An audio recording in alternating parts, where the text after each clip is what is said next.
కృష్ణా జిల్లాలో 4 రోజులుగా కురుస్తున్న భారీ వర్షాలకు నందిగామ నియోజకవర్గంలో నక్కవాగు, తుళ్లవాగు, ఏనుగుగడ్డ వాగులు పొంగిపొర్లుతున్నాయి. పలు గ్రామాలకు రాకపోకలు నిలిచిపోయాయి. నాగాయలంక, పెదపారుపూడి, కంకిపాడు మండలాల్లో వందలాది ఎకరాల్లో వరి పంట నేలకొరిగింది. జగ్గయ్యపేట మండలంలోని షేర్ మహమ్మద్పేట, రామచంద్రునిపేట, అనుమంచులపల్లి, తిరుమలగిరి గ్రామాల్లో సుమారు 5,000 క్వింటాళ్ల మొక్కజొన్న విత్తనాలు తడిచి మొలకెత్తాయి.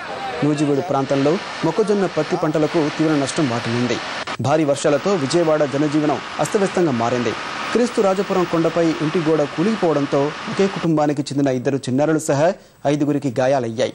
విజయవాడ నగరంలోని పలు రహదారులు జలమయమయ్యాయి.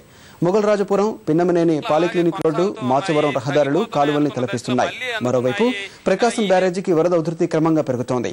69 గేట్లను అడుగు మేర ఎత్తి 50,000 క్యూసెక్ల వరద నీటిని దిగువకు వదులుతున్నారు. ఇంద్రకీలాద్రికి ఆలయ అధికారులు వాహనాలను నిలిపివేశారు.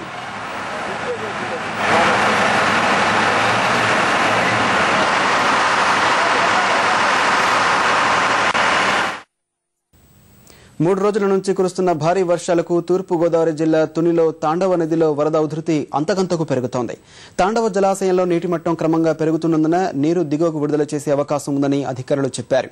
తుని మండలంలో చెరువు పొంగి ప్రవహిస్తుండటంతో జల్లెడుపాడు, హంసవరం, కృష్ణాపురం గ్రామాలకు రాకపోకలు నిలిచిపోయాయి. పంపా జలాశయానికి సైతం వరద పోటెత్తింది. కాకినాడలో భారీ వర్షాలకు రహదారులు చెరువులను తలపిస్తున్నాయి. లోతట్టు ప్రాంతాల్లో ఇళ్లలోకి నీరు చేరడంతో జనం ఇబ్బందులు పడ్డారు.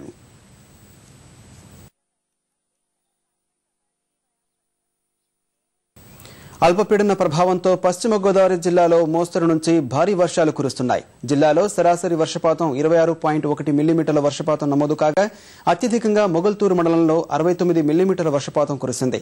కొండపోత వర్షాలకు ఎగువ నుంచి వస్తున్న వరదతో జంగారెడ్డిగూడెంలోని ఎర్రకాలువ జలాశయం నిండుకుండలా మారింది. తాడేపల్లిగూడెం, నల్లజర్ల, నిడదవోలు మండలాల్లో 200 హెక్టార్లలో వరి పంట నీట మునిగింది. తమ పరిస్థితి ఏంటని మొక్కజొన్న, పత్తి రైతులు ఆందోళన వ్యక్తం చేస్తున్నారు.